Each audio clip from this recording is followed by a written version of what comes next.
সেটা কখনো ধর্ম বলা যায় না।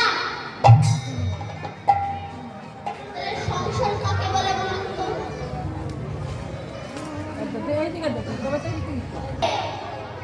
ফুল থেকে মধু তুলে আনে, কিন্তু মৌমাছির ভাগ্যে কি মধু সেবা করা হয়? ঘুরতো বাংলা বাবা বাবা। কিছুদিন পরে বুকে এসে আমাকে পেন্টিং আমার ভয় হতো। এখানকার